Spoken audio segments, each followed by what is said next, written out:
சுவாமி தெப்பத் திருவிழா முடிஞ்சு வர்றவங்க எப்படி விளக்கெடுக்கலான்றத சொல்லுங்களேன். பக்த கோடிகள் அனைவருக்கும் ஒரு அன்பான வேண்டுகோள். பக்த கோடிகள் மறுபடியும் கேட்குற கேள்வி என்னன்னா, நம்ம வெளியில எப்படி விளக்கு எடுக்கலாமா, வெளியில இருந்து எடுத்துட்டு போகலாமா அப்படின்னு கேட்குறாங்க.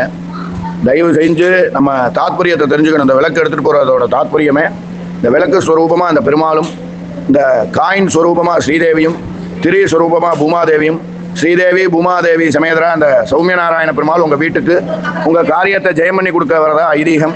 அப்பேற்பட்ட அந்த சௌமியநாராயண பெருமாளை எங்கும் நிறைந்திருப்பார். ஆனாலும் மூலஸ்தானத்துல இருந்து தான் வாங்கணும், மூலஸ்தானத்துல தான் செலுத்தணும். பக்த கோடிகள் அடுத்தவங்க ஏற்றி வச்ச விளக்க எடுத்துட்டு போகக்கூடாது.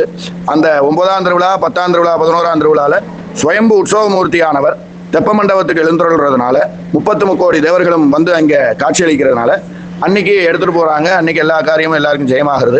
மற்றபடி பக்த கோடிகள் அனைவரும் மூலஸ்தானத்துல தான் விளக்கு வாங்கணும், செலுத்தணுங்கிறது ஐதீகம்.